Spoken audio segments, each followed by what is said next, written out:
ఏదైతే ఉందో ఫ్లడ్స్ వచ్చినప్పుడు ఈ వరదలు వచ్చినప్పుడు ట్రైన్లు ఆగిపోవడం, ట్రైన్లు క్యాన్సిల్ అవ్వడం జరుగుతుంది.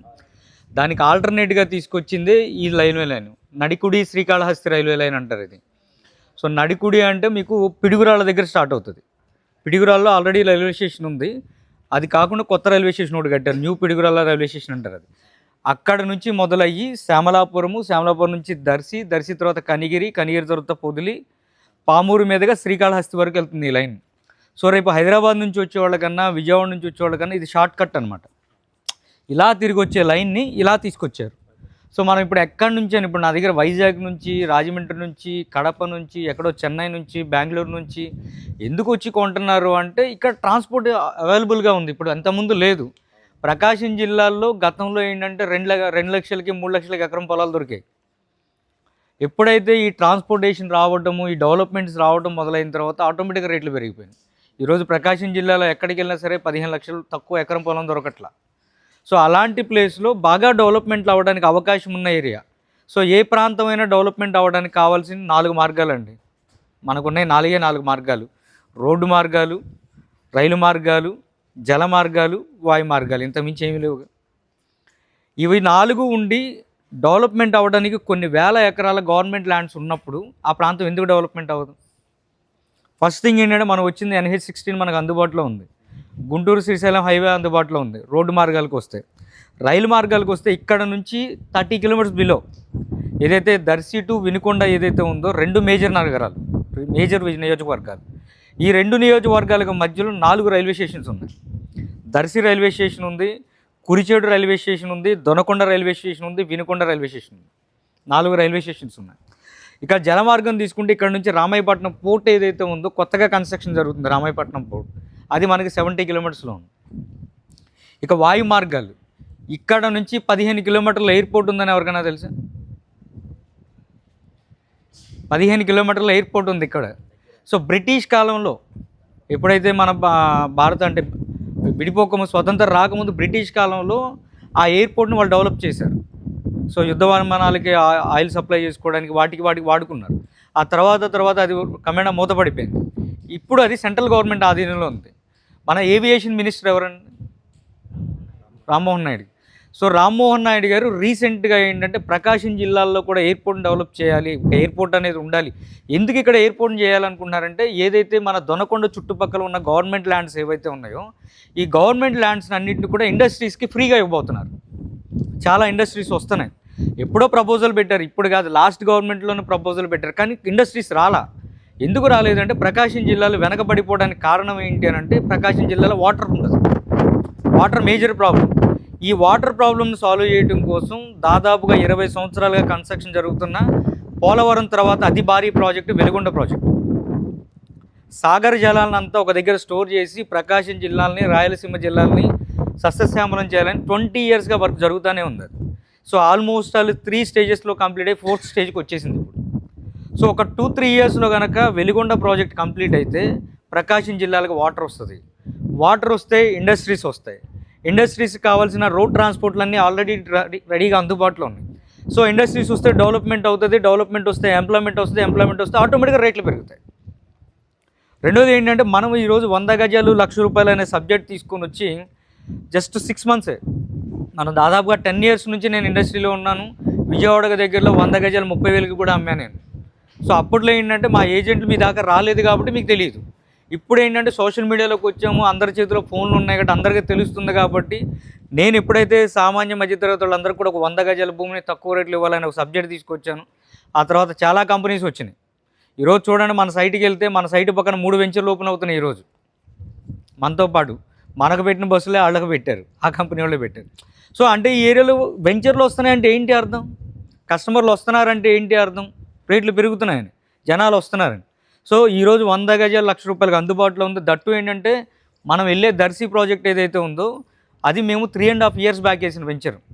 3.5 ఇయర్స్ బ్యాక్ ఫామ్ ల్యాండ్ల కింద వేసాం, 25 సెంట్లు 22 సెంట్ల కింద అమ్ముదామని. అమ్మిన తర్వాత అంటే ఆ రోజు మార్కెట్ సరిగ్గా లేదు, మనం అమ్మలేకపోయాం. బట్ మొక్క వేస్తే అది పెరుగుతూ ఉంటుంది కదా, మొక్కలు ఆల్రెడీ పెరిగిపోయినాయి, 3.5 సంవత్సరాలు పెరిగిపోయినాయి. ఈ 100 గజాల కాన్సెప్ట్ అనేది మా ఇంట్లో పని ఆవిడ దగ్గర నుంచి స్టార్ట్ అయింది. మీరు నా వీడియోలో చూసి ఉంటారు ఆ వీడియో. సో అలా దీన్ని డెవలప్ చేసుకొచ్చి ప్రకాశం జిల్లాలో మొత్తం తిరిగాం, ఎక్కడ మనకు అందుబాటులో ల్యాండ్స్ దొరకల. ఎక్కడికో వెళ్ళి దేన్నో అమ్మడం దేనికని మన సైట్ని అమ్ముదామని దాన్ని తీసుకొచ్చాను. నా 10 years ఇండస్ట్రీలో నేను ఎన్నో వెంచర్లు వేసాను, ఎన్నో ప్రాజెక్టులు చేశాను.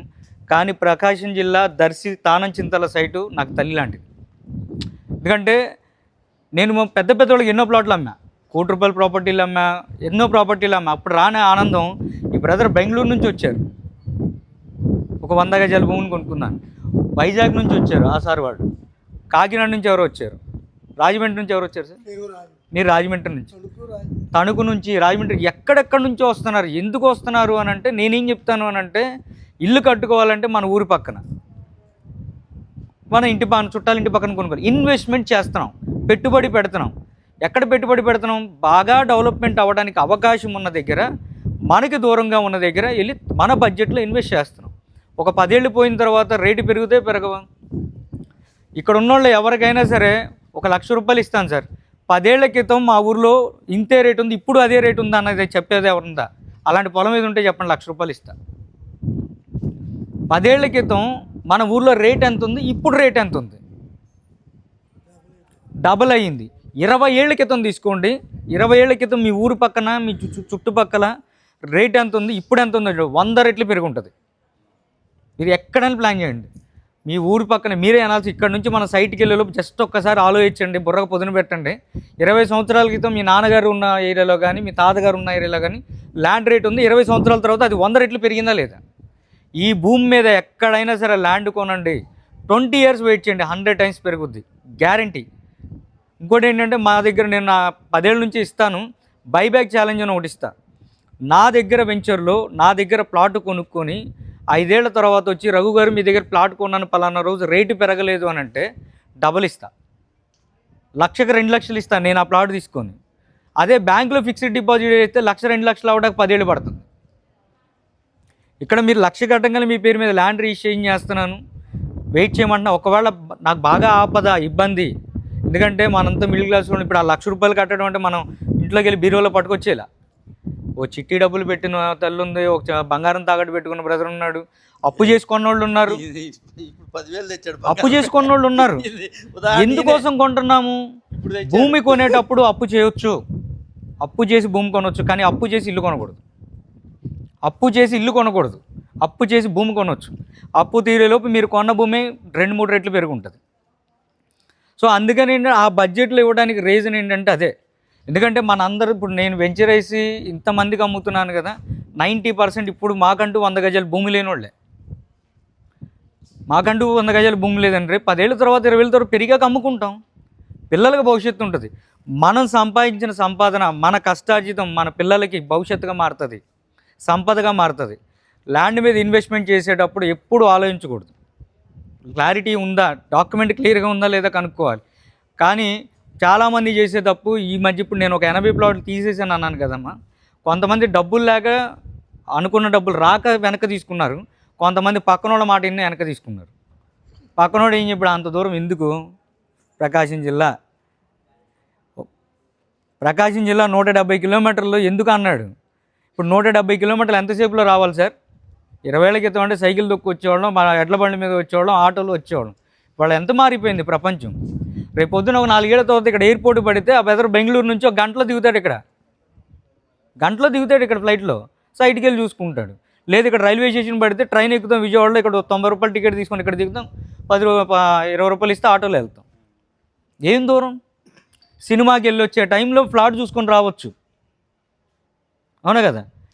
సో అందుకని చెప్తున్నా, ఇన్వెస్ట్మెంట్ చేసేటప్పుడు ఎప్పుడు పక్కనోడు సలహా అడగకండి.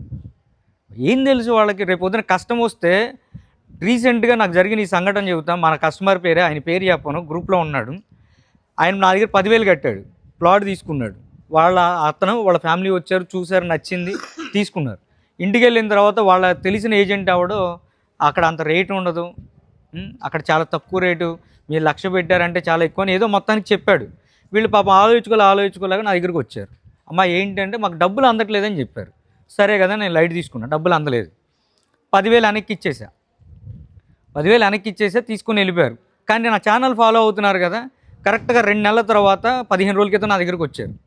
సార్ మేము మీ దగ్గర క్యాన్సిల్ చేసుకొని విజయవాడలో దగ్గర ల్యాండ్ కొన్నామండి, మాకు తెలిసిన ఆయన ఇప్పించాడు, 3 లక్షలు పెట్టుకున్నాము, అది రిజిస్ట్రేషన్ చేయట్లేదండి, ఏంటో ఒకసారి చూడండి అని డాక్యుమెంట్ తీసుకొచ్చి చూపించాడు. ఎందుకు చేయట్లేదంటే అది రిజిస్ట్రేషన్ అవుతుంది, అది అసైన్ భూమి. ఇక్కడ 100% క్లారిటీగా ఉన్న ₹1,00,000 ఇస్తుంటే ఇది చెడగొట్టి అతన్ని తీసుకెళ్ళి ఇంకో 2 లక్షలు అప్పు చేయించి 3 లక్షలు పెట్టి అక్కడ కొనిపించాడు. మోసం చేశాడా లేదా? సో జనాలు ఇప్పుడు ఎవరు నమ్ముతారు? మోసం చేసేవాడిని నమ్ముతాడు. నిజాయితీగా ట్రాన్స్పరెంట్గా చెప్పినోడిని ఎవడే నమ్మడు. ఇప్పుడు నేను యూట్యూబ్లో అంత పబ్లిక్గా పెడుతున్నాను, నా దగ్గర నిజంగా తప్పు ఉంటే, నా డాక్యుమెంట్ సరిగ్గా లేకపోతే, నా డెవలప్మెంట్ సరిగ్గా లేకపోతే ఏ లాయర్ అయినా క్వశ్చన్ చేయొచ్చుగా. లాయర్లు ఎందుకు వచ్చుకుంటున్నారు? పోలీస్ డిపార్ట్మెంట్ వాళ్ళు ఎందుకు కొంటున్నారు? విజయవాడ సబ్ రిజిస్ట్రార్ ఆఫీస్లో డాక్యుమెంట్ రైట్లో 6 ఉన్నారు నా దగ్గర ప్లాట్లు. వాళ్ళకన్నా మనకు బాగా తెలుసా? రెండోది, మనం ఇచ్చేది ఏంటంటే ప్రతి కస్టమర్ని వాట్సాప్ గ్రూప్లో పెట్టి ప్రతిదీ ట్రాన్స్పరెంట్గా చెప్తాం. రియల్ ఎస్టేట్లో ఒక కస్టమర్ని కలిపి కారులోనే తీసుకెళ్ళరు, నేను బస్సులో తీసుకొస్తున్నాను. మాట్లాడుకోలేరా మీరు? ఆయన గ్రూప్లో పెడితే మీకు 250 మంది నెంబర్లు కనపడవా? మాట్లాడుకోలేరా? సైట్లో ఏం జరుగుతుంది 24 గంటలు చూసుకోవడానికి సీసీ కెమెరా లింకులు ఇస్తున్నాం. సైట్లో డెవలప్మెంట్ జరుగుతున్నా లేదో మీరు నన్ను అడగరా? క్వశ్చన్ చేయరా? సో ఇంత ట్రాన్స్పరెంట్గా ఇంత అద్భుతమైన వెంచర్లో ప్లాట్ కొనుక్కోవడానికి వచ్చిన ప్రతి ఒక్కళ్ళు అదృష్టవంతులే. ప్లాట్ కొనుక్కోండి, ఖచ్చితంగా రేట్లు పెరుగుతాయి. మీకు ప్రకాశం జిల్లాలో చాలా అద్భుతమైన కంపెనీస్ రాబోతున్నాయి, చాలా ల్యాండ్స్ గవర్నమెంట్ ఇస్తుంది. ఈ అవకాశాన్ని మిస్ చేసుకుంటే మళ్ళీ దొరకదు. ఇప్పుడు చాలామందికి అసలు స్టార్టింగ్లో నా దగ్గర కార్నర్ ప్లాట్లు ఉన్నాయి కొనుక్కోండి అంటే ఆలోచించారు. నన్ను నమ్మి ధైర్యంగా వచ్చి కార్నర్ ప్లాట్లు కొనుక్కున్న వాళ్ళు కొనుక్కున్నారు. కార్నర్ ప్లాట్లు అయిపోయిన తర్వాత నాకు వచ్చి కార్నర్ ప్లాట్ కావాలంటాడు. అప్పుడు కార్నర్ ప్లాట్ కొనలేపాడు స్టార్టింగ్లో, మళ్ళీ ఆగుతాడు, ఒక 2 నెలలు ఆగుతాడు. ఈస్ట్ ఫేస్ ప్లాట్లు అన్నీ అయిపోయిన తర్వాత కనీసం ఈస్ట్ ఫేస్ ప్లాట్ ఇవ్వండి అంటాడు. ఈస్ట్ ఫేస్ మొత్తం అయిపోయింది, మళ్ళీ ఒక నెల ఆగుతాడు. వెస్ట్ ఫేస్ ప్లాట్లు అన్నీ అయిపోయిన తర్వాత వచ్చి కనీసం వెస్ట్ ఫేస్ ప్లాట్ అన్నా ఇవ్వండి అంటాడు. అవి కూడా అయిపోయింది. ఇప్పుడు ఈస్ట్ వెస్ట్లో ఏమీ లేవు, ఓన్లీ కార్నర్ ప్లాట్లు ఉన్నాయి. అవి కూడా కొద్ది ప్లాట్లే ఉన్నాయి. నచ్చిన ప్లాట్ తీసుకోండి, ఉన్న ప్లాట్ తీసుకోండి, మనకు కావాల్సింది కాదు. నేనేం చెప్తా, మన దగ్గర డబ్బులు ఎంత ఉంటే మన దగ్గర ఉన్న డబ్బుకి ఎక్కడ ల్యాండ్ వస్తే అక్కడ కొనమని చెప్తా. అదే సందర్భంలో ఇప్పుడు ప్రజెంట్ మనకి వేకెంట్లు ఏది ఉంటే అది కొనుక్కోండి. కురిచేడు కావాలంటే కురిచేడు, తానం చింతలు కావాలంటే తానం చింతలు, ఏదైనా సరే ఏది ఉంటే అది బుక్ చేసుకోండి. మాకు అదే కావాలి, అది ఉంటేనే తీసుకుంటాను. ఈరోజు వెనక్కి వెళ్తే మళ్ళీ నెల తర్వాత వస్తే ఈ రోజు ఉన్నది కూడా రేపు ఉండదు. సో అందుకని త్వరలో రైల్వే స్టేషన్ ఓపెన్ అవ్వబోతుంది. తానం చింతల తీసుకున్న కస్టమర్లందరికీ ఫస్ట్ రైలు ఎప్పుడైతే దర్శికి వస్తుందో ఆ దర్శి రైల్వే స్టేషన్ రైలు వచ్చే టయానికి మీకు బెంగళూరు నుంచి టికెట్ వేస్తా, మీకు రాజమండ్రి నుంచి టికెట్ వేస్తా, మీకు వైజాగ్ నుంచి టికెట్ వేస్తా. అందరినీ తీసుకొచ్చి ట్రైన్లో తీసుకొచ్చి మీ సైట్ చూపిస్తా. ఓకేనా? ఏదైతే ఉందో ఫ్లడ్స్ వచ్చినప్పుడు, ఈ వరదలు వచ్చినప్పుడు